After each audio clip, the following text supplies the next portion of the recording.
Hi, I'm O, and I'm low, low, low, low, low, low. And I'm TJ, and I'm going to record the whole podcast. Hi. And this is It's still new to us, damn it. Welcome to a Student Us, damn it. I'm O, he's TJ, as we just said, and we are here to watch every movie ever made to be invited to parties. Yes, parties, parties. I know that there are many Kurosawa parties out there, aren't there? Really? I would assume Is so. that a new trend? Kurosawa parties? We could make it one. Yeah. I mean, my birthday is coming up, and I'm having a party, but A Kurosawa party? yes, I'm having a Kurosawa party. For You my should. birthday. Yeah, I should. You really should, honestly. I think my friends would enjoy a 3-hour movie about in subtitles. You show them Yeah. the Seven Samurai, and, Yeah. and I defy them to say that they don't like it. True. Okay, TJ. Welcome to the newest season of the show. Yeah. This is season Six. I think we're just going to call it 6. Yeah. And I'm going to write it down officially because every time we record, we say, I think it's season 6. Yeah. Now So- officially season 6. New batch of movies we have for you guys this time, and we're starting off with a new one today. Before Correct. we get into that, we first must enter a certain zone, TJ. We must enter the banter zone. Once again, This is a professional we are production. not doing any professionalism, no professional music at all. We're just going to keep on doing crappy whistles or doo-doos.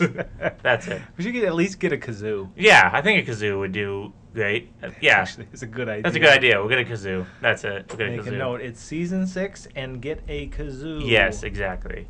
There All right, we TJ, what exactly has been going on in your life entertainment-wise? Oh boy, what's it been? It's been 2 weeks or so since we met. Something like that. What the hell have we done? What the hell have I watched? Last time I had so much to report on, and this time I don't.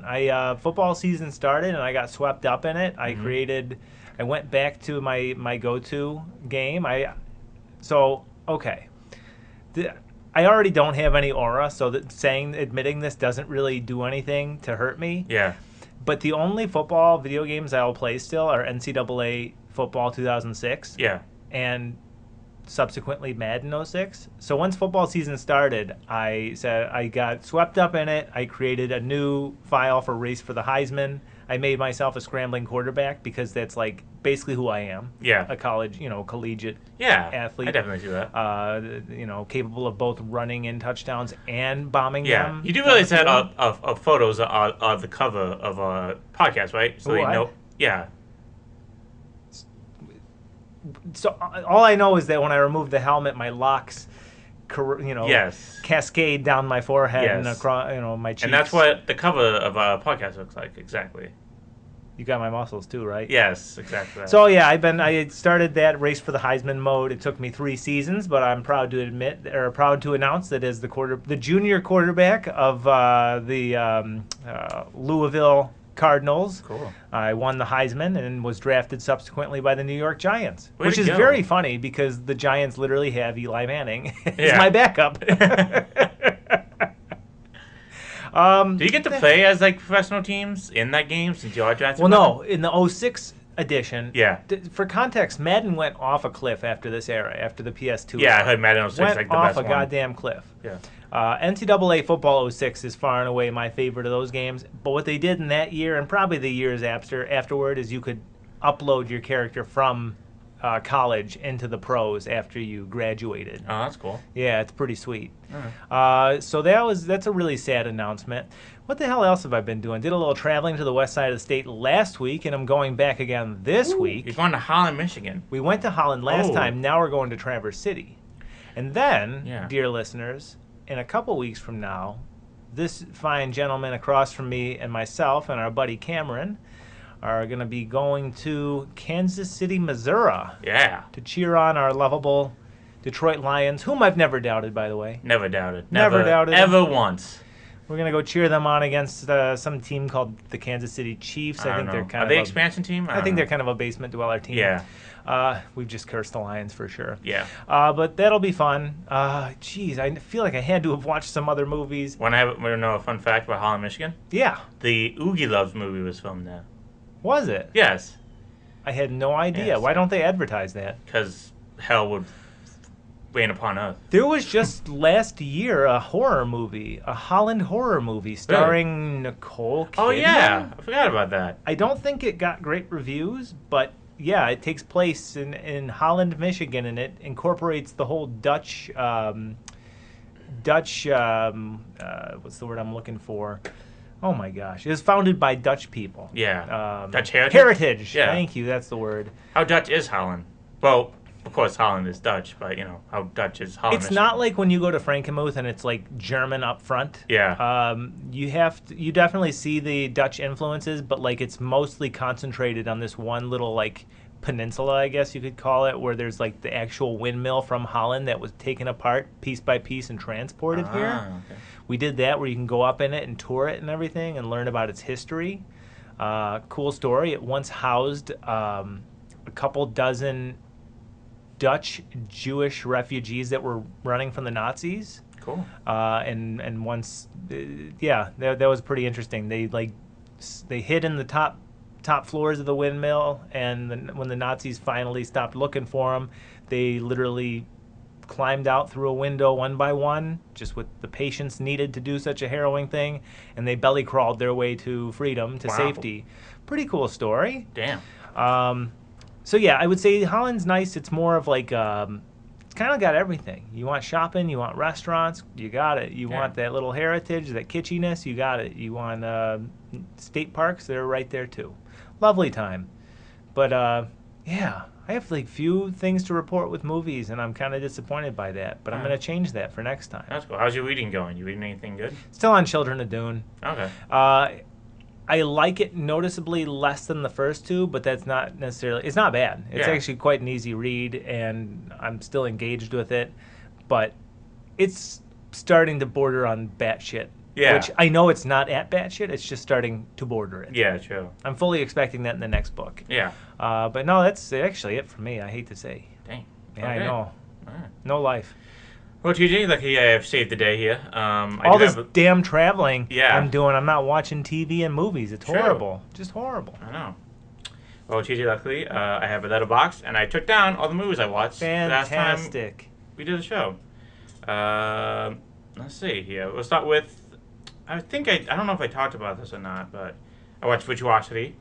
Denzel Washington, not Keanu Reeves, what's his name? He's in Gladiator. Russell Crowe. Russell Crowe movie. Mhm. Amazing. So Okay. stupid. I love it. It's great. He's just like, he's an ultimate killer, and this Denzel's going after him. It's amazing. I love Just keep big on watching dumb it. movies. Big dumb movie. Big That's dumb it. loud movies. Yep. Then I watched A Night to Remember, which is the Titanic movie, like the first Titanic movie, which is like the more accurate one compared to the James Cameron one, and it's very harrowing, entertaining, like everything you can think of. Yeah. Mm. Band actually did play on. You know, I thought that was just part of the movie, but they actually did. Really? Yeah. Oh, okay. I never knew that. Yeah. I assume that was just creative license on Mr. Cameron's part. No, the band played on. Yeah. Wow. Then you find out the horrible things. You know, like some people just. Like some boats left with fewer people, you know. Some people could have saved more lives but chose not to, you know. And then like you see the horrific of a ship splitting in half. Well, not splitting in half. In this one, they didn't split in half. It just went down. Yeah. And you see like a little child. And there's one harrowing moment where there's a guy who tries to save this little kid, and they try to climb on a boat that's flipped over, but unfortunately the little kid didn't make it, and so they just put him back in the ocean, and they cut it right before they put him back in the ocean. Damn. Yeah. That is sad. Yeah, it's very harrowing and very sad. Yeah. Sounds like it. Yeah. Really bad experience at Titanic. Yeah. Glad I wasn't there. Yeah. I gotta say, I'm glad I wasn't there. Yeah. What I didn't know was that there actually was a ship like 10 miles away from the Titanic, but they couldn't respond to him because, I guess back then, either you had a 24-hour like board switch operator who would take down messages, or one that wouldn't do that, so they would fall asleep, or because the shift would be over, or something, because they couldn't afford. Either they couldn't afford it, or didn't have the means to it, because they don't have another person. One guy can't just do the job on his own for 24 hours straight. So they were trying to signal the ship for like the whole night, but they never got the message. They sent fireworks, they sent like lamppost signals using Morse Oh, code. no shit. Yeah, but they just never answered them. That is fascinating. Yeah. Now, one thing I've never understood is why did no one try calling the Coast Guard on their cell phone? Were they stupid? Yes, TJ. Yeah, nobody had. Fortunately, Ugh. nobody had a cell phone back then. What did they do? I don't know. Ride goats. I don't know. Sounds nice. Yeah, it actually. does sound nice. Sounds Yes, it very does, yeah. nice.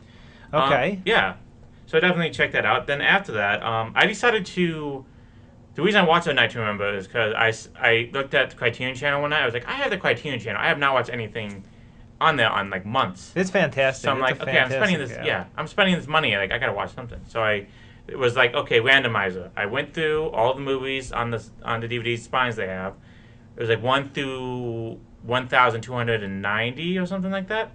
Randomized number it. Chose the number. It was 7. 7 spine was A Night to Remember. Then the next spine I chose was Kanoa, A Shameful Memory, which is based on a true story. It's about a group of students who arrive in a small town in Mexico. They just want to hike. But unfortunately, the town is run by a priest who hates communism and thinks he's going to take over his town. And so he somehow creates this fear in the people that communists are going to come and raise the red flag and on the church, meaning the communist has taken over. Yeah. Communism has taken over. So this whole scene happened where a giant mob forms and kills these 5 men, or almost kills all 5 people. They kill like 2 of the men, 3 are injured. 1 has his fingers cut off. The other 2 are very brutally beaten. You know, and it all could have been avoided because it was all mass hysteria, and they killed a townsperson too. So yeah, Damn. yeah, it's really That also sounds harrowing. yeah, it was very terrifying. Yeah. Yeah. You can see how mass hysteria can control people and cause them to do terrible things, unlike today, which that never happens. Right. Luckily, everybody is always composed at Yes, all times. exactly. And rational and Exactly. okay and tolerant with other people. Exactly. Yeah. Exactly. Yeah. That can never happen. But also an amazing movie. I suggest you go check that out if you haven't. It is on Criterion Channel. That is a gem of an app. Yeah. Really. We're not paid to say that. But We are not Criterion, the Criterion app, the Criterion Channel, what have you, it's just an absolute gem, Yeah, true. you know. Definitely.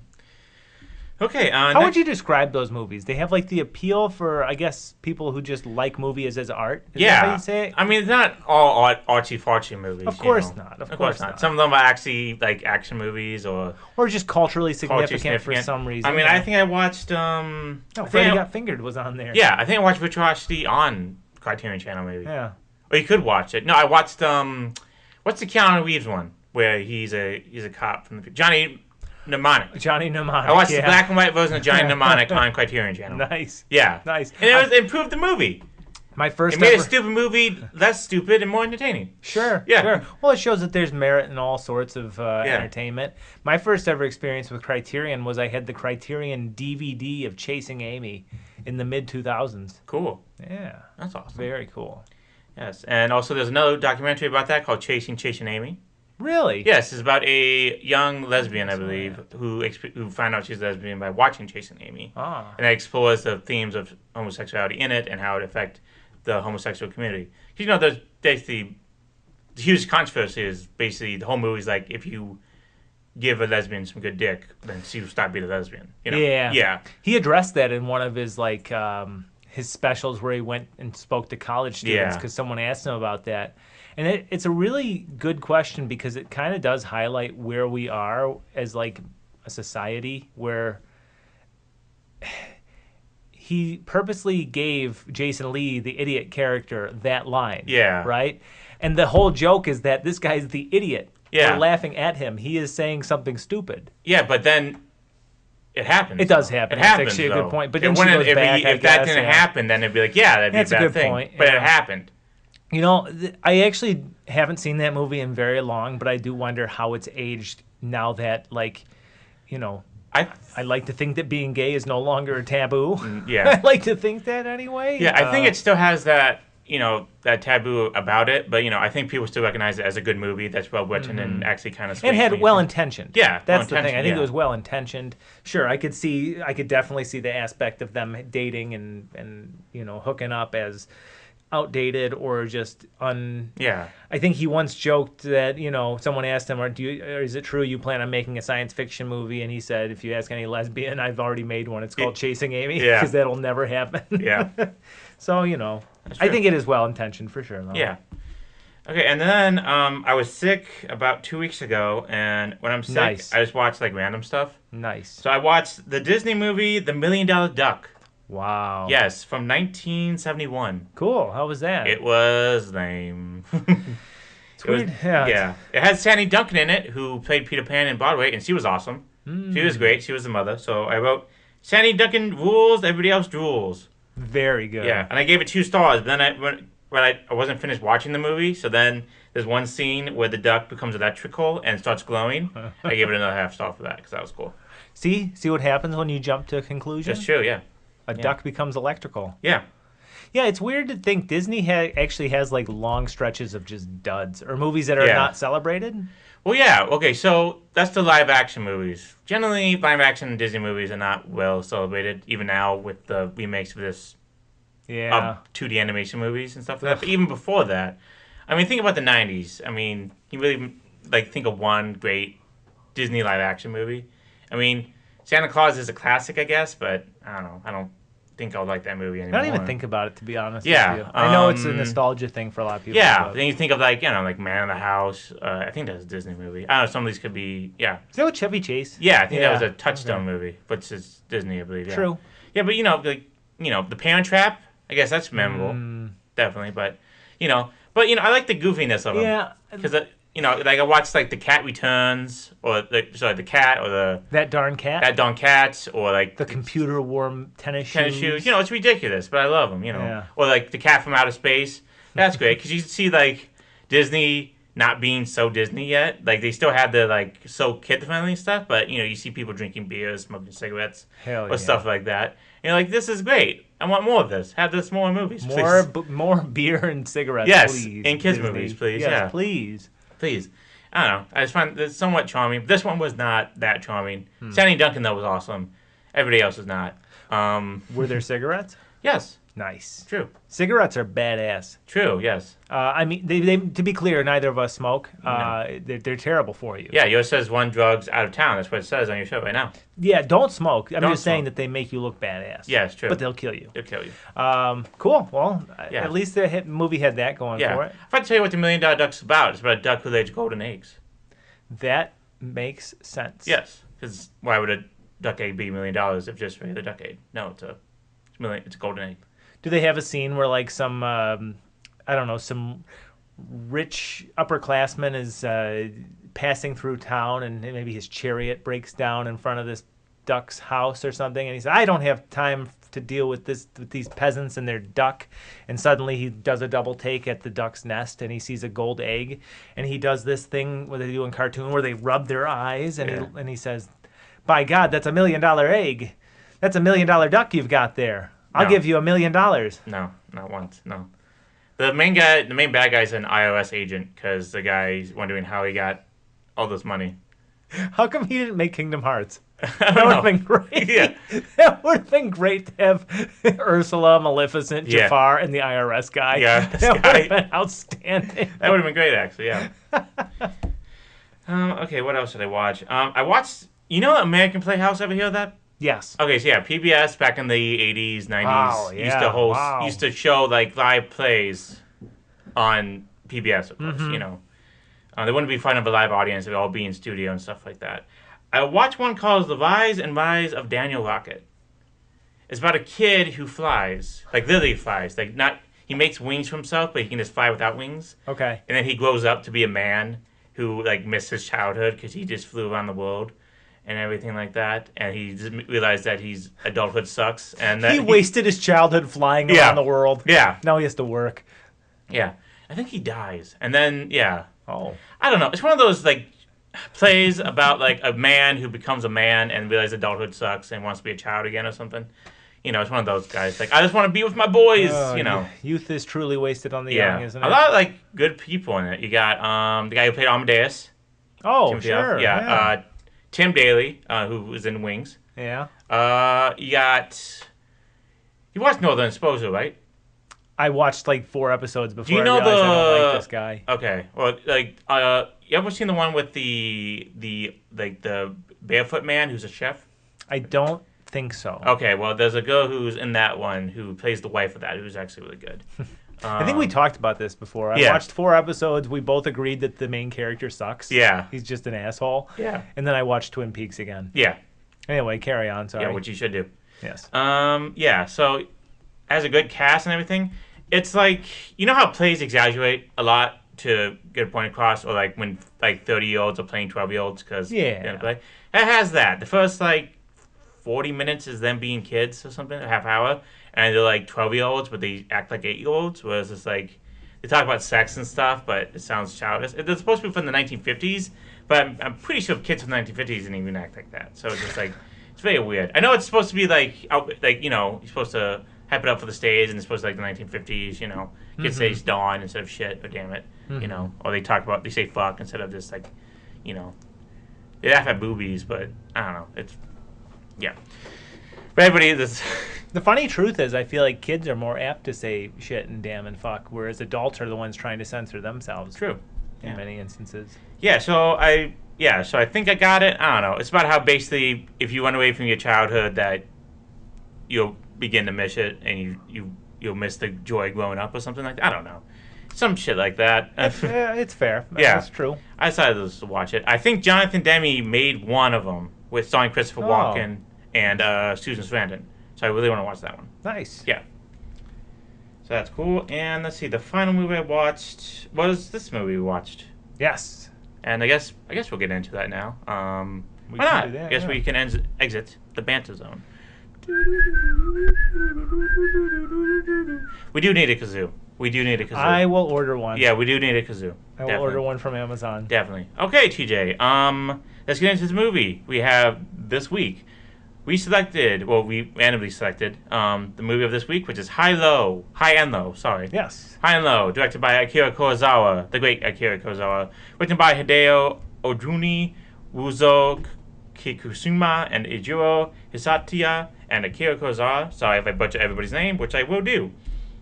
And starring Toshio Mifune, Tetsuya Nakada, Kokio Kagawa, Tetsuya Masuya.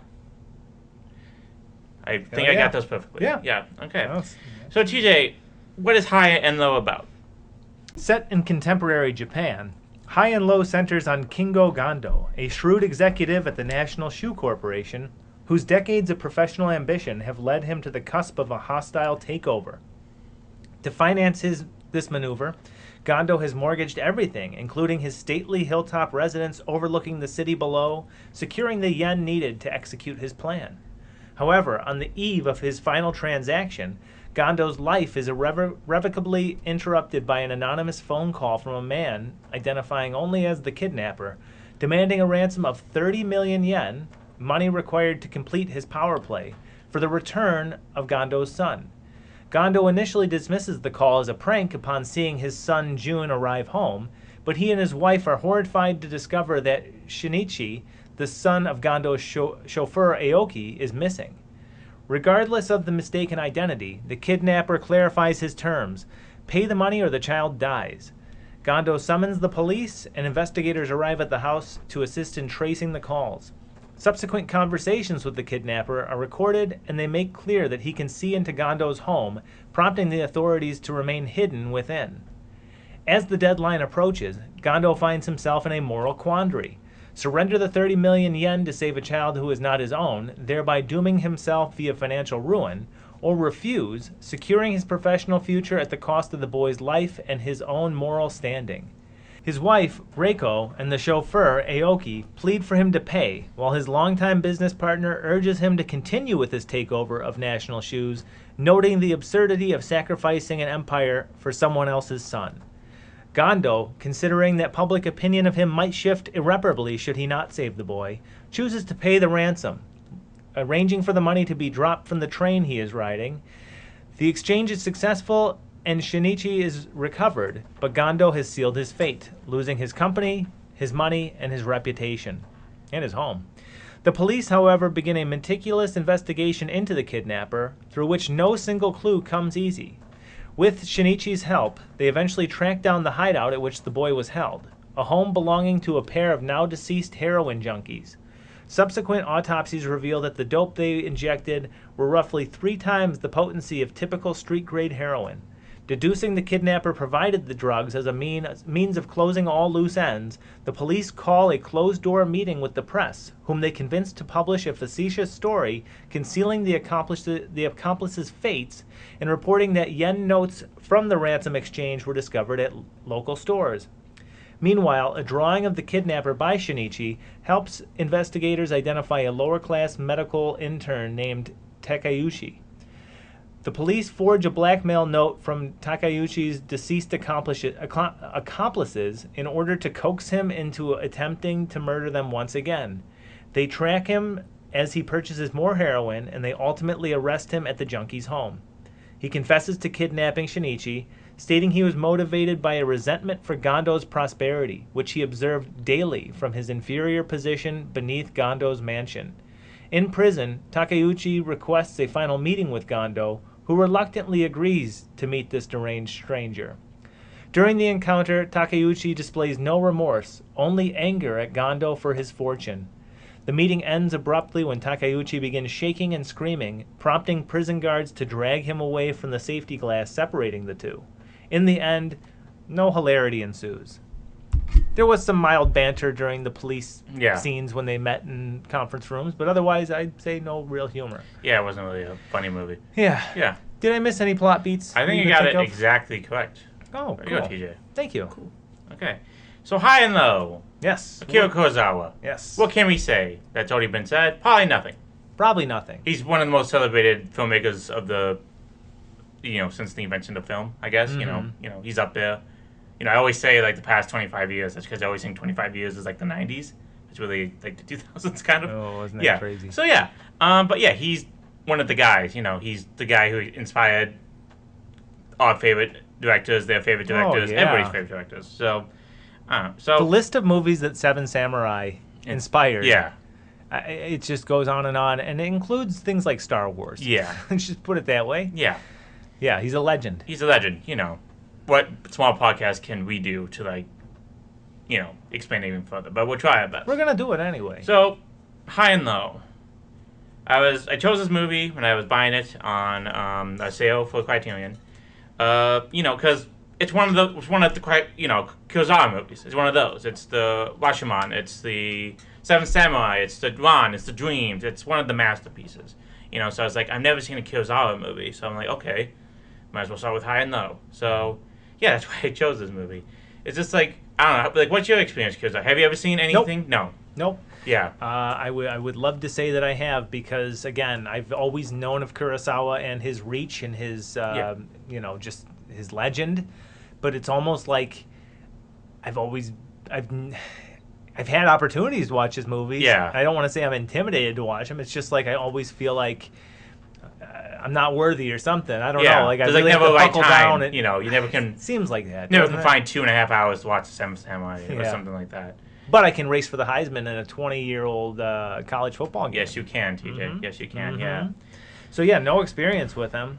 So I was glad that you picked this. Yeah, because I think besides getting invited to parties, this podcast is about us expanding our film knowledge. Yeah. Essentially, well, basically, I think your history, I don't want to sound presumptuous, is basically mostly action movies or comic book movies and stuff like that. Mine, mostly comedy movies and stuff like that. And, expanding just from not just American movies, but the film history itself. And Akira Kurosawa is definitely like one of the definitions of film history. His movies helped inspire, like we said before, millions of other movies, millions of other directors and stuff like that.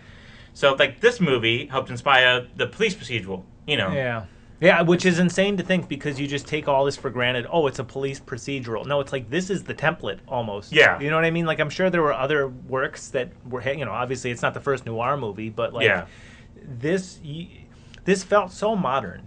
True. In a lot of ways. Especially the second half of the movie. Especially the second half. Yes. And I was ready to jump to a conclusion. I'll just say this. I've mentioned it before. I love movies that play out like they are like a stage play, like Rope or Hateful Eight, 10 Cloverfield Lane. And the first half of this movie is like that. And I thought definitely. that's what we'd Especially have. The staging and stuff. Correct. Like oh, that. And it's beautifully. That themselves inspired so much. The blocking and everything like that has inspired so much in movie history. There are so many subtle, just, I'm not going to even say beautiful shots in the first half. I wouldn't say it's a beautifully shot film, but it's an expertly shot film. Yeah. Just every camera angle is chosen deliberately, and the way that characters, like for instance, when Gando is having this, moral quandary, and he's got to decide, do I really sacrifice everything I've worked for for this kid. There's a couple great shots where he sits alone and everyone else, and I think it kind of speaks to, Japanese culture where you kind of, I think that they feel more shame than a lot of Americans do, right? Like you don't want to feel shame. Honor is basically very Correct. higher than. So when we have he's here. sitting down and he's despondent, they turn away from him, and Yeah. and it's just is on an island, and for some reason the shot just captures that so well that he is on an island, he is dealing with some crazy moral quandary, Yeah. and for what it's you touched on, like we try to expand our Cinema. right, knowledge, like yeah. obviously, like you're a big right now we're in your basement, you've got Adam Sandler posters everywhere, Yeah. and some Uwe Boll movies Yes, on the exactly. on the bookshelf. Exactly. No, over there. Over there, yeah. I probably have some movies. Yeah. I think that we've come a long way from reviewing Clifford, even though we actually just several months ago recorded Dirt Bike Kid or It's whatever, true. but like Even though Clifford, probably now a masterpiece. maybe. Yeah, maybe. I could live with this as the standard, is all I'm getting at. Yeah. This was, God, it's just, I know it was a longer movie. It was like 2.5 hours, 2:20? something like that. Yeah. Yeah. And it packs so much narrative. Like, I don't want to say it wasn't a bad thing, but Yeah. I definitely thought, like, how is this still going? Like, a couple times. That's There's true. so much packed into this movie. Yeah, you really see how it changed over time, because like the first half of the movie probably would have been like 15 minutes now. Then the majority of the movie would probably be them trying to find the guy. Not like maybe the middle, like some of the middle, and like maybe they'll find him like a little bit, but then he gets away. But that doesn't happen. Yeah, 100%, like a Seven type like of a Seven type situation, yeah. situation, and then they finally meet up with the guy, and it's like this huge battle or something. But that doesn't really happen there. It's mostly there's like the movie's in 3 parts. The first part, we stay in the home. We realize the situation, what's happening, and what's happening in the situation, and what's causing this, and everything like that. And like, Yeah. so we find out, okay, he pays the money, bam, and then we go on to the police part, which is the second part, which is Yeah. basically them trying to figure out who did this, why they did this. Yeah. And stuff like that. And that's interesting in itself, because you see how the police state works and everything like that, and you meet the kidnapper for the first time. And then the final part is them trying to get the kidnapper. Right. And then you get to them getting to the kidnapper, which I think is the best part, which I think compels this movie to the highest standard it is now. Yeah. Yeah. And it's just such a cerebral movie too, in that like the whole pursuit, there's not some high speed car chase. There's never even like a high octane foot race. This True. is police procedural through and through. True, but you're still captivated by it. Oh, 'Cause it's you're like, tense as okay, all wait a hell. minute. They figured this out. Now they got to figure out how this Oh. out and that out and this out. It's tense as all hell. Yeah. And I mean this as the ultimate complimentary way. It's not an action movie by any means, but No. you see how these cops, how they deduce every single clue that they find. Like nothing is given to them. No. There's no cheap like something drops right in their lap. Yeah, or You know there's what like I saw this. there's like man, a witness that comes forward. yeah, or and- they have a guy who that can knows everything that goes down in downtown Japan or something, and be like, hey, a patsy or whatever they call right. it. Oh yeah, sure. Yeah. Like a Huggy Bear. Type Yeah, of so exactly that. character. Yeah. Sure. No, they figured out with police work and everything. Oh, And yeah. It's kind of fascinating. It is. So like first they hear on one of the calls there's a coin jingling or like hitting the receiver or something, and they deduce it's a payphone. Clearly we have to check the payphones that have a clear view into this, this home. There's the trains, kind of analyzing the train's trajectory. When they found out it was a train, I was like, holy shit, yeah, I just realized that. Because you're in it with them. You're like, wait a minute, yeah, that is a trolley. That's that sound, yeah. So I'm surprised they've figured out. One of the best parts about this movie is the side characters. Like, even the people they meet. Like, when the detective goes to the guy who's burning all the scrap and stuff, this old man who's been doing this for like generations and stuff like that, he's just yelling and just keeps on stacking and throwing stuff, and he doesn't care. That's great. that was. And then when we meet with the train guys, this guy's like so excited because he knows so much about trains. Yeah, they're like real characters. You were characters? Yeah, that's Yeah. great. If I'm working at a foundry or whatever the place is that burns all the stuff, like I don't. If someone comes to me and says, "I'm going to pay you to burn this," Yeah. frankly, I'm not going to question it. Which kind of like I don't want to know. starts like finding weird characters to help you with the case. Yeah.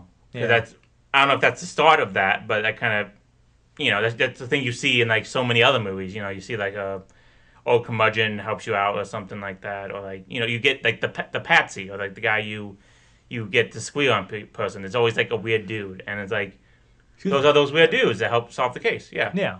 Well, and it's like it's so refreshing too because so much of film has evolved, I guess, from these conventions, but you never see the type of like this is clean by the book police work too. Yeah. Like the shadiest thing that they do is gather the press and have that story, kind of give them that press, tell them what to write basically and say, listen, you can say that we reported this because that's factual. That's what we're reporting.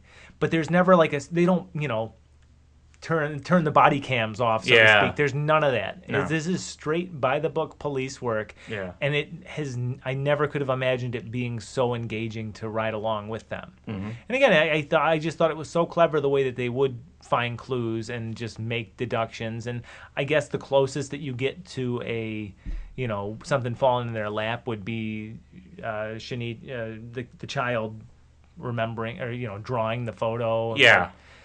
But even then, like the photo doesn't show anything. The kidnapper's wearing a mask, but it does show that he's wearing a bandage around his hand, which helps them, kind of look for people that might have something messed up with their hand. Yeah. And it's just police procedural. And I don't know how else to describe it. It's just damn fun to ride along with these cops, and it's not a cheap reveal. True. You know what I mean? It's earned. I guess one thing I did leave out of the synopsis is we've got this great opening scene where Gondo is speaking with a couple other minority shareholders at National Shoe. Basically the board, and they always talk about the old man, but you never see the old man. So which I wondered, did that inspire the old man in RoboCop? The fact that his name is literally just the old man? I wonder if it did. I think it could have, actually. It very well could have. Yeah. Anyway, though, these three other gentlemen that own minority shares are doing the math, and they're saying, listen, with all of our shares combined, we can rule out the old man. He's old-fashioned. He's out of touch. He doesn't know the future of shoes. This is the future of shoes. Yeah. And they have this prototype for a new, cheaper design shoe that will yield them more profit. And Gondo, he defies expectations where I think he's going to be this, like, kind of slimy businessman. He's not. He's ruthless and shrewd. Yeah. But he's also, again, he's a clean businessman. Well, I think that shows like the character he's trying to portray here.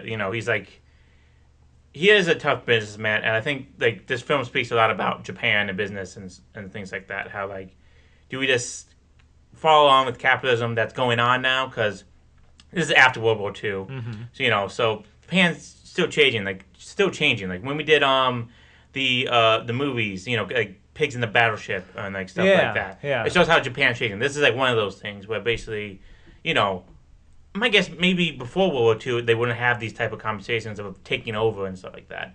I guess they'd be respectful of the boss because he's the boss, and then they follow him because they're his leader. But now it's changing now. The capitalism's taking over. People are becoming more greedy, and even Godo is greedy himself. He realizes the old man is useless, and he's going to take over the company himself. Not with those guys. He's going to do it his own way. Right. He's going to do it by himself and not at the expense of the product. True. That's what I respect, though, because these other guys are like, hey, we make this shoe cheaper. They'll break down faster. People will need to buy them again. And we'll make even more money. Yeah, At because least he's got the integrity to want to sell that's because he's not like them. He didn't probably get a job straight out of college or something like that. He worked his way through the shoe company. Yeah. And he was a shoemaker, so he knows good material, what he needs to do to make good material. What can you do to cheapen it and make sure it's quality but also cheap? And that's a great point. That's a really subtle. It's such a subtle part of the character that's only mentioned in the beginning. Yeah, but and really shows out throughout the movie because there's when like the briefcase comes in and they need to put that little pill in it to make sure they can tell. It's like, okay, I'm a shoemaker. I know how to do this. So he does that, and at the very end, it's like I just make shoes again. So it's just him just being him still. Right, true to himself, and it's also important because it shows that old school, I guess not the old school business mindset, but like he takes pride in what he's doing. He's not in it just to make the money. What you see in a lot of business academia is that all they're teaching is the bottom line is all that matters, right? Yeah. So like I get my MBA and I go and work at let's just say a shoe factory, right? Yeah. My job is to make that firm make the most money possible. And if that means dumbing the product down or finding cheaper alternatives to design the product, you're taught to do it. Yeah. Right? And Gondo is kind of, I guess, the older school mentality where it's like, yeah, I want to make profit and I will make profit, but because my product is good. Yeah. You know what I mean? And it does speak a lot to his character, because if any of these businessmen, these sharks, or even his like assistant that bails on him halfway through, if any of them was in this position, I think that they're saying to the chauffeur, sorry. Yeah. Right? And he almost does, but he always has, does. but he has, doubts again, because he's an honest man. He's a hard man, but he's an honest man. Yeah. So he always has his doubts. He kept on saying multiple times, like, I'm not doing this. I'm sorry, I can't do this. I can't sacrifice myself. But Now, humanity just gets the best of him, and he finally lets go. Let me ask you, did you think there was a chance he would say no? And not just out of like, oh, the film is still an hour and a half long. I think he's going to say that he'll... I think, I don't know if I guess I kind of believed him, like, while he was saying, no, I'm not going to do this. But after a while, it was just like, yeah. Because he, it's like, if I was in that situation and there's so many people telling me to do it, I'd probably just do it. Because it's just like, you just can't take it anymore. Because then everything just goes on you and everything. Like, his son lost a friend. He can't bear to see his son lose a friend. Like, his wife really wants to do what's good. And his employer, who he has taken care of, like, forever, given him a job and given him an opportunity, he just can't let his son die, Sure. He just can't do that. He's not like just some ruthless guy. He does what he needs to do to make sure that it's right, even whether it be finding the right material or doing what's right, socially. And it's not some faceless child. Like, it's obviously his son's friend, his chauffeur's son.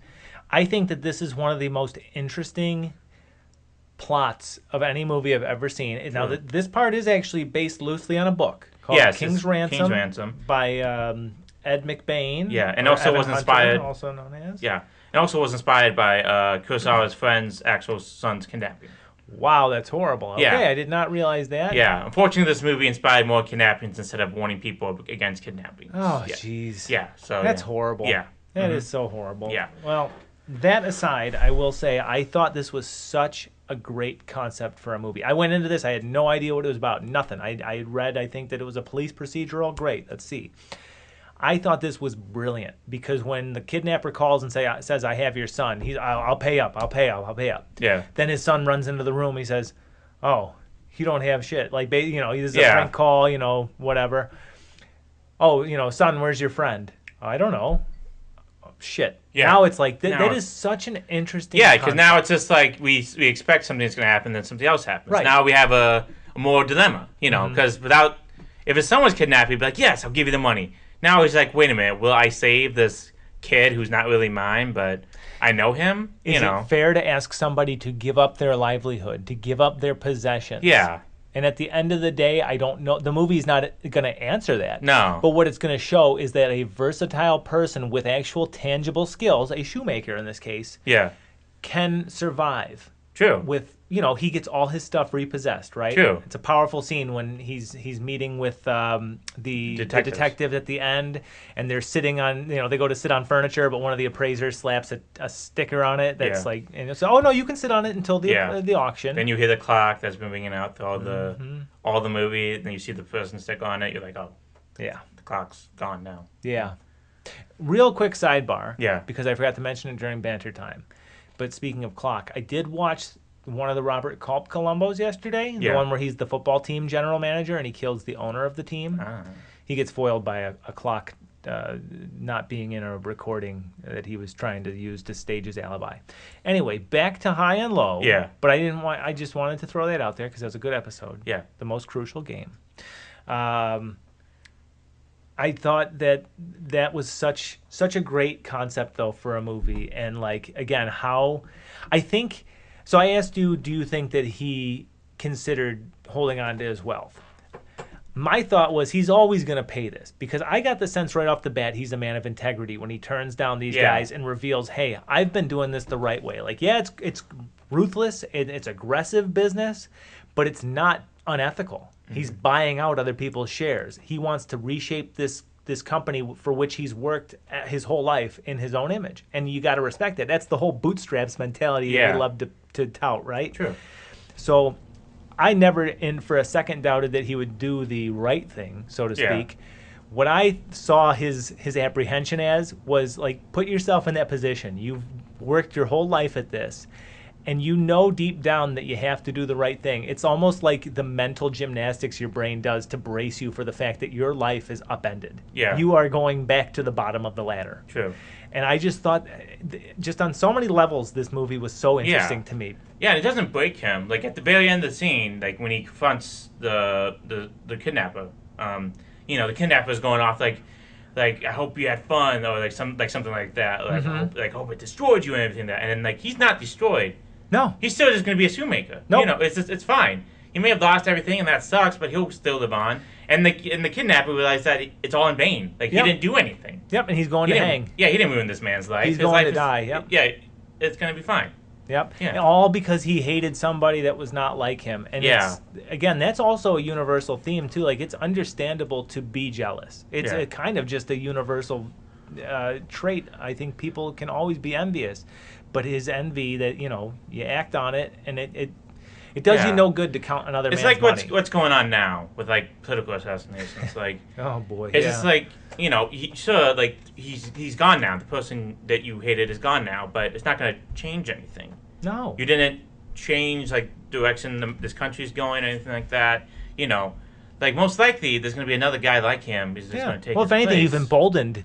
You embolden more people to think this way. Right. Of course, situation going on right now, we don't even know what he believed in, so...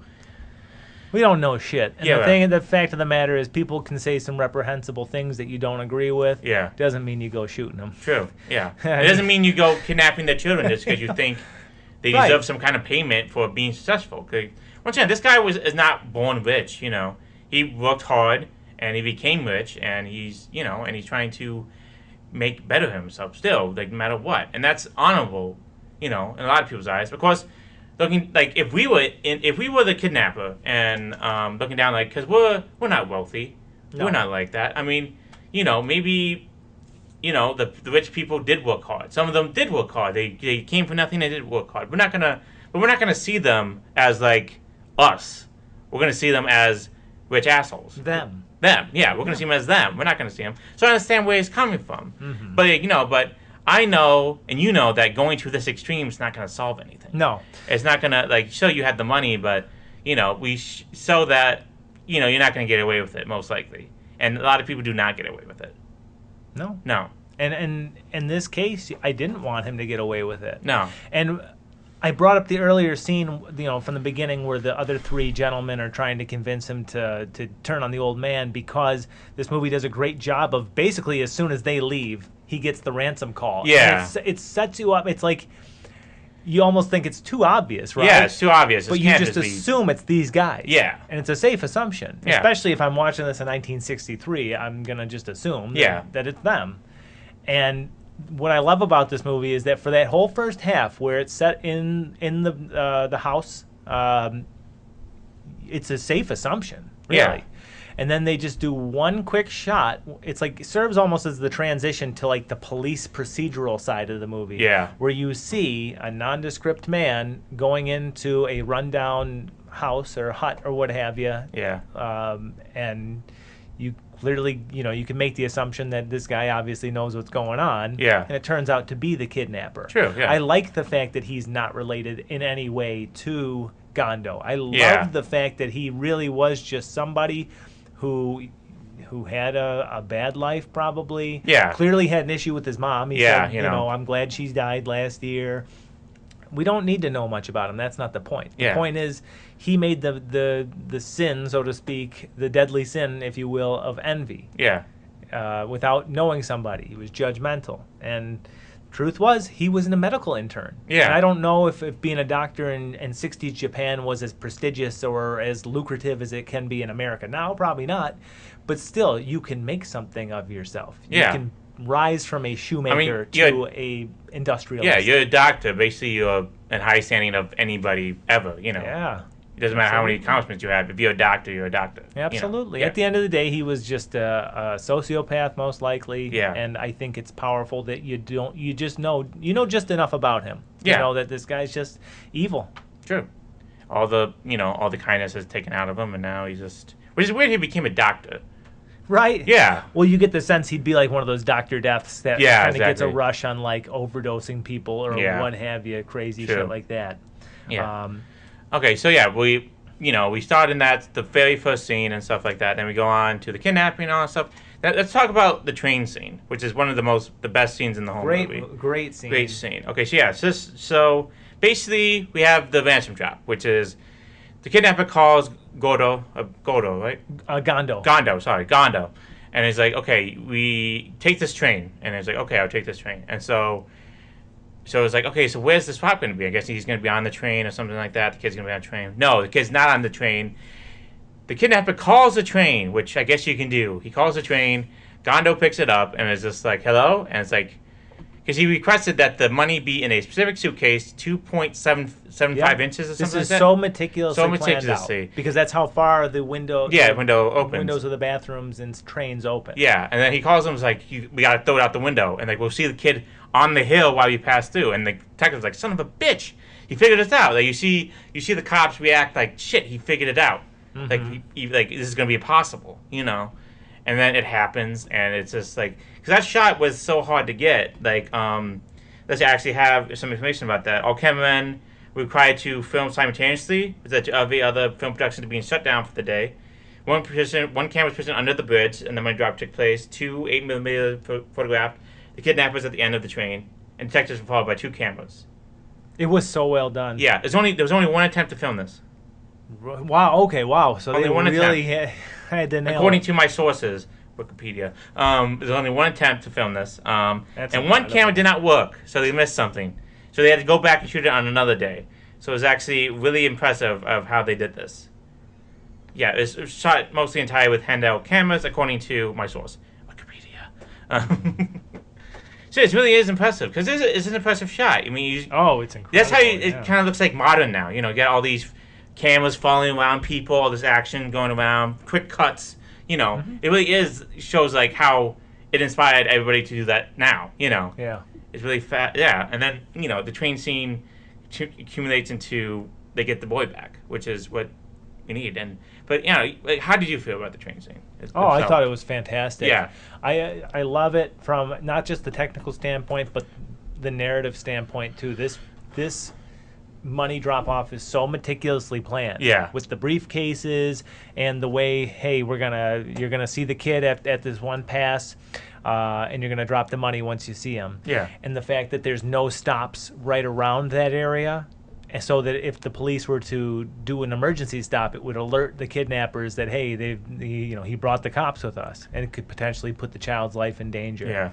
From a technical standpoint, I thought it was fantastically shot. I mean, especially if they really were doing this on a moving train that necessitated only one attempt per day. I thought it was remarkably done. I mean, you can't necessarily on film see that it's the same kid, Yeah. but close enough to where him dropping the briefcases was justified. And Yeah, and there's also great moment in that scene where he's just like, I think for a second he thinks about it, and he's just like, absolutely, and like with all his might, he's like, absolutely, just do it, and he throws away the money. He's given away his whole professional life, Yeah. all his aspirations, and it is absolutely, you're absolutely right about that. Yeah. He doesn't want to do it. Yeah. You know? Exactly, and this is kind of like the end of Gondo, right? Yeah. Yeah, okay, this is the end of Gondo, because like basically after that he's out of the movie, and we only see him in like the background and stuff like that. We see him like he's just mowing the lawn, Yep. or something like that. Basically, Yep. he's kind of Return to civilian life. good civilian life, or kind of just like dead inside a little bit, because he's just like he realized now has nothing. Yeah. So yeah, he has to deal with that. Again, that would be a lot for anybody's psyche to take.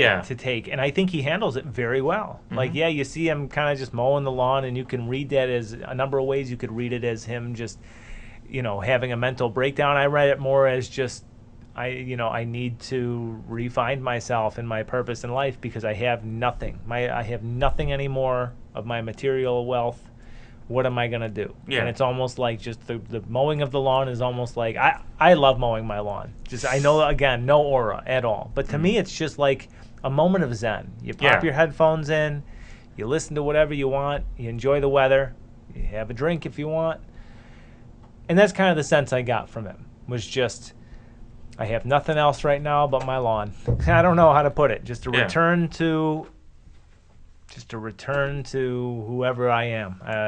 It is fascinating. He does take such a back seat after commanding the first half of the movie. And that's also like one of the things this film influences is the structure of the film. You know, basically this goes in parts. You know, Yeah. first part house, Yeah. second part police, third part kidnapper. Yeah. Yeah. So actually, I think it needed that because I think that's how it feels modern. yeah, definitely. Because I mean, it does, like I said before, it just sets up the modern film, like crime film. You know, police investigate.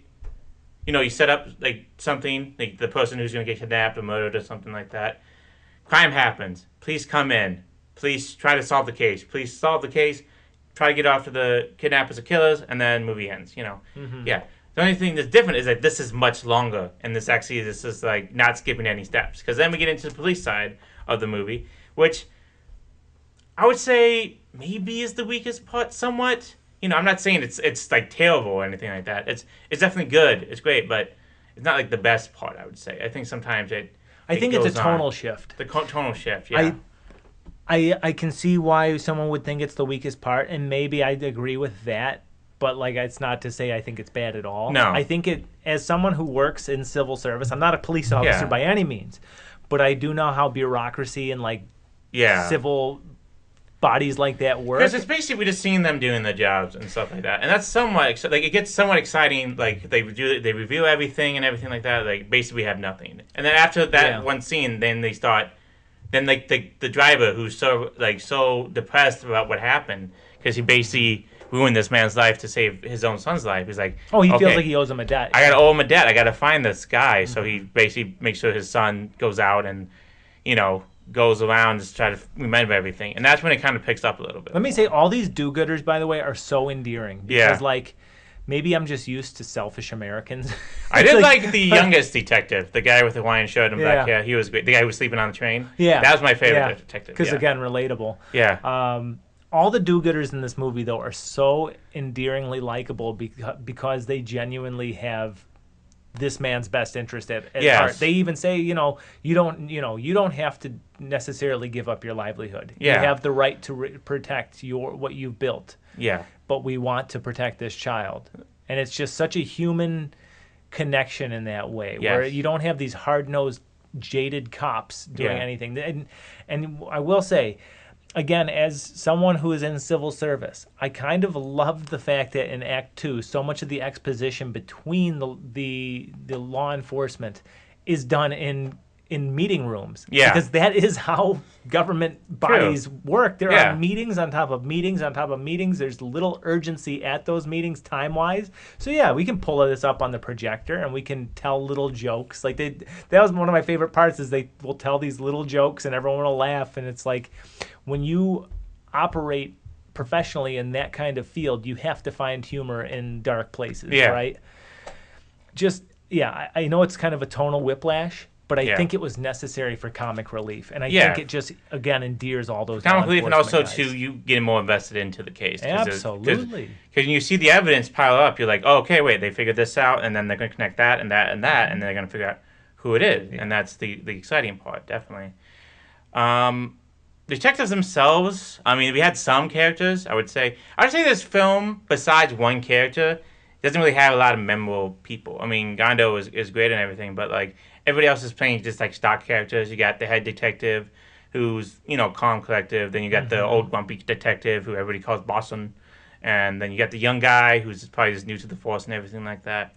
But they don't really have like characteristics or like memory. Like I don't think these guys are going to be like some of the greatest film characters of all time. I think the story itself carries the film more than the characters. I'm not saying the acting was terrible. No, the acting was actually really great, but the way the characters really carry the film itself carried it.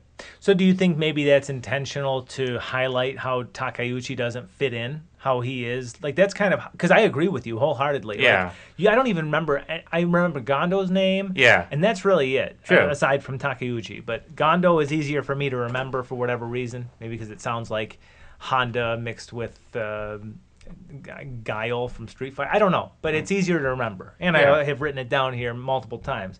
I didn't get any of the detectives' names. True.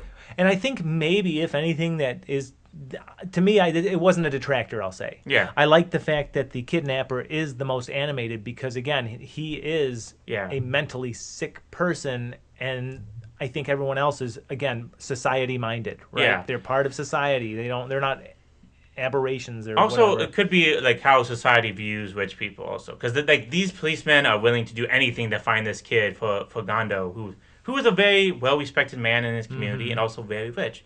But when they go after the kidnapper and find all these drug-addled people, they don't really do anything. In fact, they let one die because they didn't know. They didn't know she was going to be a guinea pig for his drug testing. Did they say that though? No, they assumed it, but they would have blown their cover. They See, would've blown again, the cover, that's... but they didn't try to help her at all. Well, and here's the You thing. know. It's not necessarily a crime to be on Skid Row. True. It's a crime to shoot up heroin, for sure, but it probably doesn't behoove the police department to spend so many resources in cracking down but they were on like these right guys. there though. They were I know. right there. They weren't like far away or anything like that. Well, and they never nailed the dealer of the heroin either. True. It's like you have to pick your battles, and that's what one of my favorite things about this is that, when you find out, when they discover the guy, they see his hand and they see the burn or the Yeah. scar on his hand, and that's how they can deduce that he is the kidnapper. They don't go in guns blazing to True. arrest him. They say, no. If we arrest him on this, he'll get 15 years max, right? Because we have him for extortion, that's it. But if we can catch him in the act of trying to kill his junkie accomplices again, we can get this guy, we can remove him from Yeah. society completely. That was brilliant. Yeah. That was absolutely brilliant, and that's why they couldn't chase after him taking that junkie upstairs. Yeah. It's because you have to pick and choose your battles, and it sucks that that's the case. It sucks that you have to let someone be a guinea pig, and I'm not saying it's right or wrong or Yeah. otherwise. I'm just saying that's probably how Or- they viewed it. That's or how I sh- viewed it. Or should have they just gone after him because of the 15 years? 'Cause that's their job, technically. The job's not to make sure this guy dies in prison, as an example of society. The job is to get the guy. If they can get the guy, they should have got him. But True, but by this point, they also saw that he committed murder. true. So, That's true. does the murder preempt the kidnapping? That's true. That is also true. That's how I looked at it. Yes. But no, you're asking great questions. Yeah. This is such a great movie. True. I'm just going to say it. I thought this was so damn good and so richly and densely layered Yeah. with little things like that. And little moral quandaries. You can find them all over, starting obviously with the do I sacrifice my life, my well-being anyway, financially for someone else's child. This movie will have you thinking and asking all sorts of questions that have no answers, but that's life. Yeah, that's true. Okay, so the police figure out, they go through like everything they can think of. They go through the trolley, they talk to people, they go through the tapes and everything. And that's a fascinating thing. And then we get to the best part of the movie, I think, which is when we find out who the kidnapper killer is and how he is. And I must admit, I think this movie began like, how Batman, like the very first Batman movie in 1989, is basically a Joker movie. Yeah. I can see how filmmakers thought, like, why not just focus on the killer the whole time? Because this guy's the coolest motherfucker alive, dude. This guy's awesome. He's wearing sunglasses. He's got a little flower on and A little carnation in the his pocket. carnation. Yeah. He's cool. He's like, he doesn't give a shit. He's the best. One of the best scenes in the movie is when he goes downtown and Gondo's downtown looking for something, and he interacts with Gondo. Yes. Yes. Gets Gondo to light his cigarette. Yes. Yeah, that's the right. best. He's just like, he's fearless, It's just like he has this bravado about him. And you look at him like, yeah, this guy's awesome. So I understand why like people focus more on the killer now. Like why people are such with serial killers now. Because like, if you just had a movie about Gondo, that'd be kind of boring. If you had a movie just about the police procedural, that'd be fine and everything because that's done before. But no, you need an interesting guy to find out why he did this and stuff like that. Sure, and you say he's cool. I don't know if I would say he's necessarily cool, but he certainly is interesting. He's I will interesting. agree with you he's that wearing sunglasses. He's got the messy hair. Like, he's a generational Yeah. hater Yeah. of Gondo. The whole movie kind of shifts on how it's filmed, like when that third part starts. Like in the beginning, it was more of a stage play and everything like that. In the middle, more of a like police drama, police show, and then now it becomes like a horror movie. It's just all these close-ups, and then when they go to Junkie Town or whatever they call it, Junkie Alley or whatever, it's one of the most harrowing, scary things I've ever seen before in my life. I don't know if Akira Kurosawa ever directed a horror movie ever in his life, but He should have. I mean, He's got the sensibility. He has the sensibility. It's amazing. Everybody looks terrifying and hopelessness, and you just feel terrible. Oh, and you're yeah. just going around, and then, you know, the music choice in the movie is very interesting. There's very little music in this movie. And some of the music choices, they don't sound like, you know, like there's, like, sometimes there's a bell ringing when they find, like, something in the case or something like that. But sometimes it sounds like a cartoon, like it's from an anime or something. Yeah. That's what I predicted. Some of the music is from, like, a former movie, because the person who worked on it, his name was, let's see what his name is. Oh, here it is. Okay, his name was Masura Sato. His 8th collaboration with Akira Kurosawa. And he basically got it's stock music from a movie called The H-Man. Okay. You know, only, like, yeah, so it sounds, you know, I think sometimes it sounds like, why is it kind of upbeat, you know, in certain moments and stuff like that? Because it's from a different movie. Yeah. Yeah, and That's like so interesting. those moments are reserved for only dramatic moments, like when they find the suitcase and there's a pink. The only use of color, like one of the Yes. early uses of color for Kurosawa. Yes. That's one of them. So and that was earlier, brilliant. the detectives, you mentioned it, Yeah. the detectives with Gondo's cobbler help are able to insert in one of the briefcases a little, I guess we'll call it a pill, for Yeah. lack of a better term, that is to emit pink smoke should it be lit on fire. Yeah. And you got this great scene where they're at Gondo's house and they're like, well, you know, we're trying our best. And Gondo's son comes in and says, "Oh my God, you know, look at look at the pink smoke." Yeah. And they look outside, and the foundry, sure enough, is emitting pink smoke. Yeah. And it's the only use of color in the movie, and I thought that was Brilliant. nice. I Yes, thought that was that was- very, that very was great. cool. Yeah. Yeah. But yeah, but going on to the serial killer, like I think that's why, like, I understand why, like, the Joker is the main part of the Batman, because he's the most interesting character. Bruce Wayne is an interesting character, and we've seen it in multiple other films where he's the interesting character. Can't carry a movie by he himself. Can't by himself. He needs the guy, and so also this movie needs the guy too. And this is our guy, you know, like, you know, he's a very calculated, cold man. That's, you know, he is smart. Oh, Like, his plan's damn near foolproof. He nearly did it, but once Yeah. again, the detectives figured it out because no plan's perfect. Yeah. And, like, you know, I can see why this guy could have inspired multiple other famous serial killers or famous kidnappers throughout film history, you know, because he's got his look, you got his suaveness, you know, like the whole scene while he's setting up the drug deal is amazing. Yeah. Where he's just waiting and he finds the girl and they're just dancing and everything, and then he's just moving, and he looks like the coolest dude in the room. Like, he's Yeah. figured it out and everything. He's just like, he makes a drug deal, and then he finds a girl down drug alley, and then I think he knows either something's happening or maybe he's being followed because he's very cautious, or maybe he just wants to make sure he's not caught with a girl trying to kill her as a guinea pig. That's how I read it, because Yeah. otherwise he fell right for a police trap. Yeah, So I mean, I definitely read it as he was just trying not to get caught in the moment, Yeah. killing a junkie, on his way to go presumably kill 2 more junkies. yeah, But yeah, I agree that scene was so well done, and despite it not having like the hallmarks of like what a modern version of that scene would be in terms of music and lighting and Yeah. pacing and what have you, it still was very tense. yeah. And, you know, you've got all these policemen. I mean, God, there's at least a dozen of them, right? Yeah, there's like 8. Undercover. There's like a dozen of them and falling. they're swapping out like they're swapping out, and then in like the on a club hockey there's 6 of team, them, you know? just standing there, and they're all trying to get close to the guy, and he doesn't realize it, and they're all in a U.S. bar, like a Navy bar Yeah, or a something. bunch of GIs are bunch there. of GIs, and you just see them dancing and everything, and the film it's just this way it's set up. It's amazing.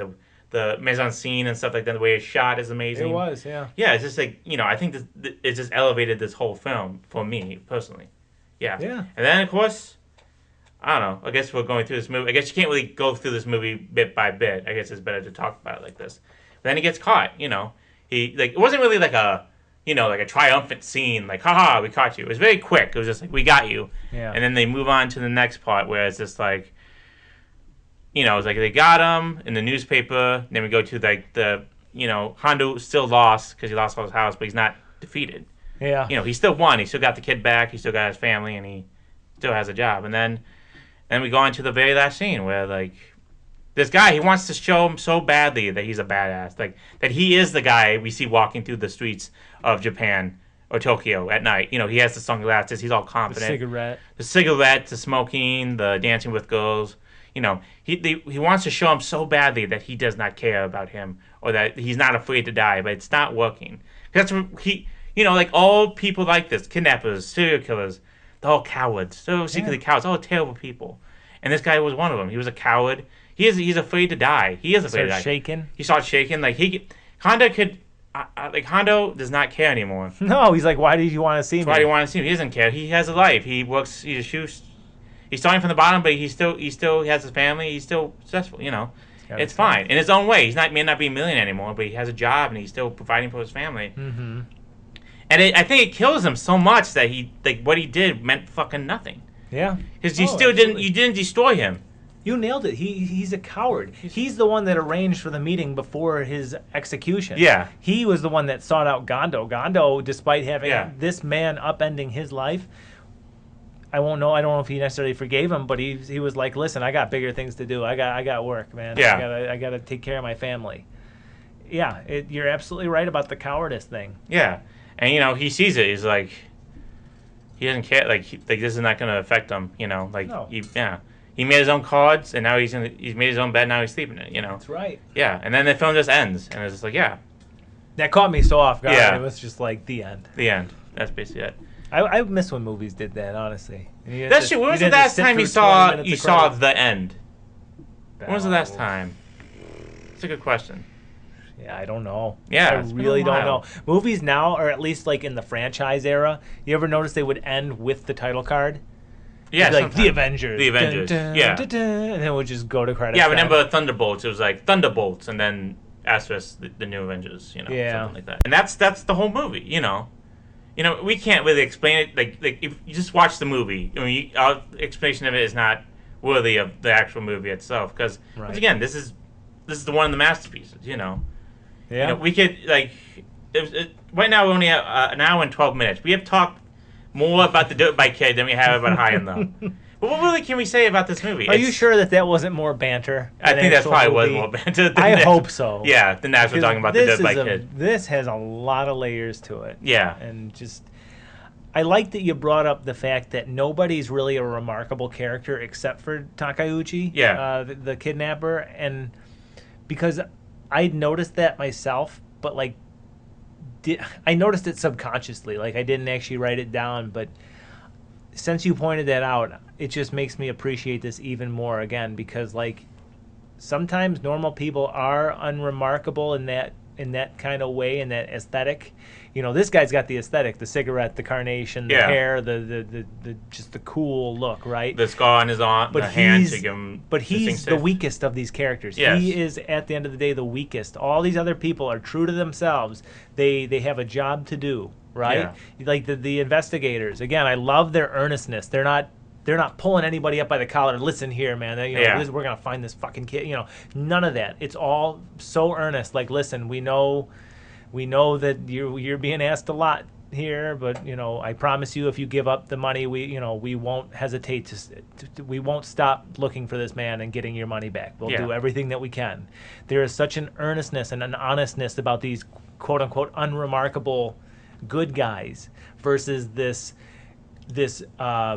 flamboyant evildoer who at the end of the day really is the weakest of them all. Yeah. It is such a strength of this movie, and I'm glad I didn't consciously make that connection, so I'm glad you brought that up.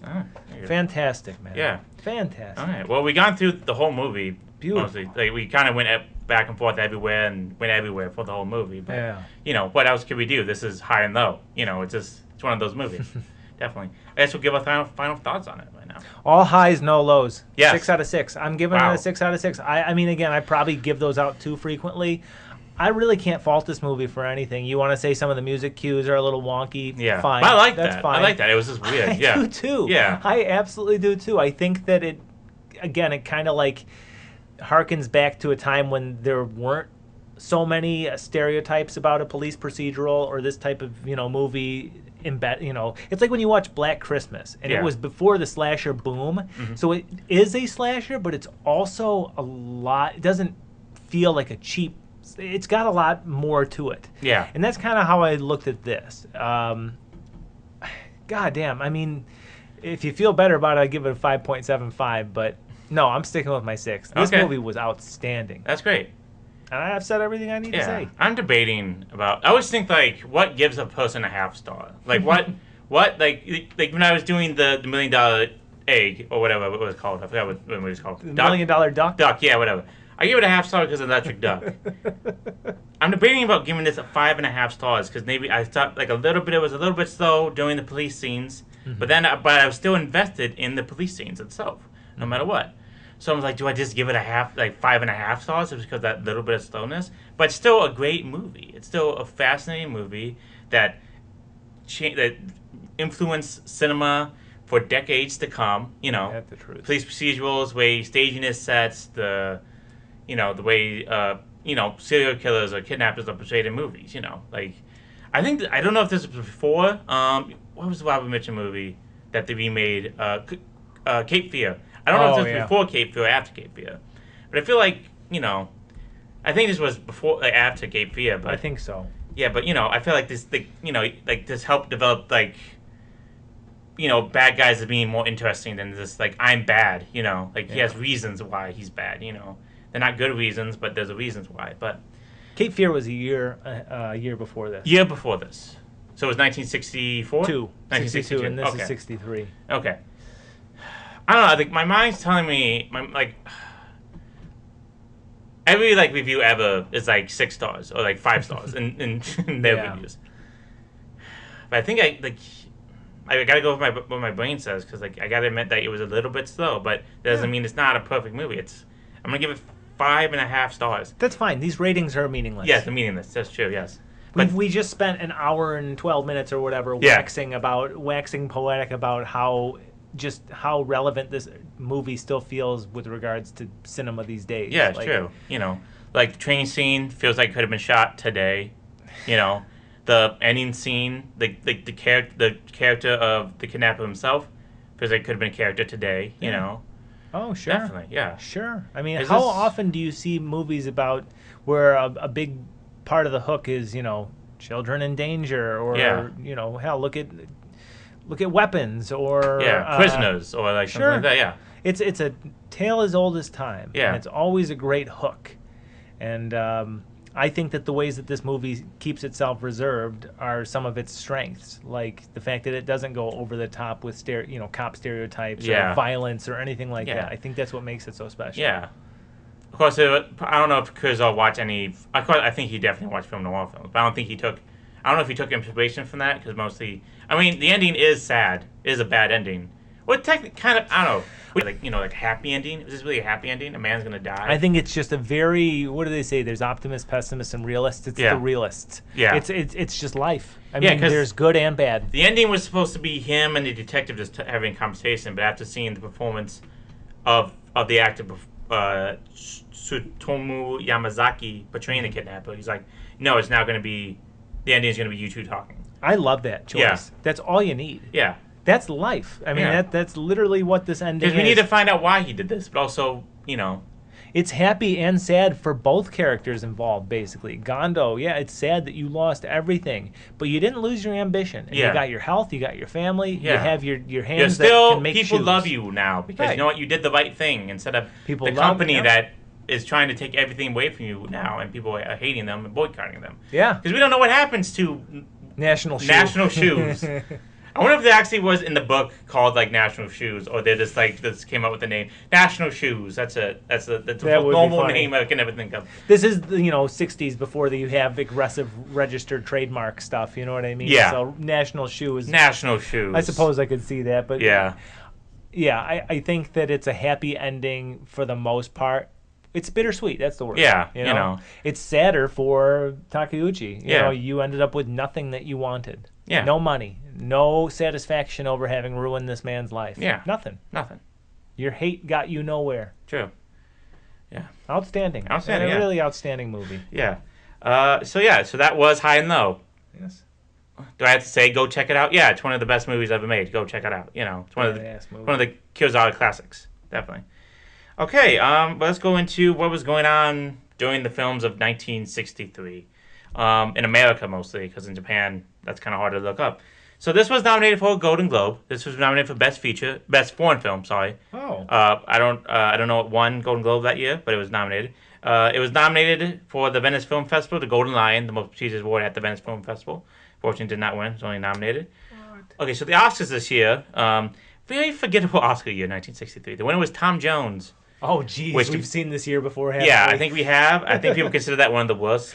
It's best not films. unusual to have fun with anyone. I think it would have been better if it was about actual singer Tom Jones, but it wish was not. It was not about the was. singer Tom Jones. I wish it was. Yeah, I think people consider that one of the worst Best Picture wins of all time. I think so. Okay. But also you had America, America, How the West Was Won, and Lilies of the Field. Films that I mostly had never heard of. I think I've heard of How the West Was Won, but Yeah, I've heard. I don't know heard what of it's it, for about. sure. Yeah, what the fuck's America, America? I never heard of that film in my life. No, I have no idea. But, they did have a Best Foreign Film that year, won by 8.5, which is one of the most influential films of all time. It's a Fellini film. Ah, Yeah, so if actually they did have a film from Japan. It's called Twin Sisters of Kyoto. okay. But if this was nominated, I think I've never seen 8.5, but 8.5 is also like one of the most influential movies of all time. I mean, Fellini's heard of it. Yeah. Fellini's one of the best. Also up there was Kurosawa as the directors. Yeah. So it's really tough judge. Like if I was back then, I could decide would I choose this film or 8.5. That's a really tough decision. So I don't think they got that long of a choice when they selected 8.5. But yeah, but also nominated. Someone had to win. Someone had to lose. Yeah. But it wasn't even nominated. It was 8.5 Italy, 9 Knife in the Water Poland, The Red Lanterns Greece, Los Torontos Spain, and Twin Sisters of Kyoto Japan. So yeah, but it should have been nominated. At least I'm guessing the Golden Globes 8.5 also won. So yeah, You would have to assume. I have to assume, but we'll look that up to find that out. Top grossing films of 1963, Cleopatra was also nominated for.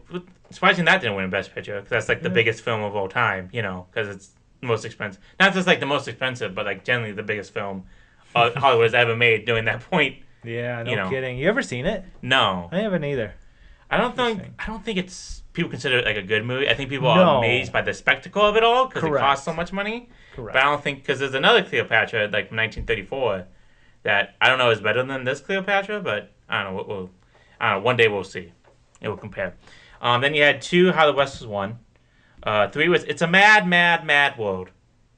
Okay. It's a mad, mad, mad, mad world. Sorry. Yes. Yes. Yeah. Which is a 3-hour-long comedy, which I have seen in full. I've seen it. Yeah. Yes, which I liked it. I like Rat Race more, which is the remake of It's a Mad, That's Mad funny. because it's not that long, and also That's funny.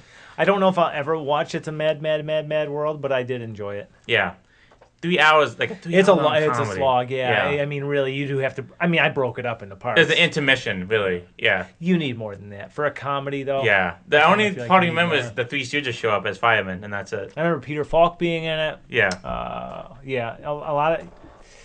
Yeah. yeah. 4 was Tom Jones, which I think that's about Albert Finney being like a playboy in the like Victorian Yeah. times. Yeah. Yeah. Albert Finney was Daddy Warbucks and Annie. Weirdest casting of all time.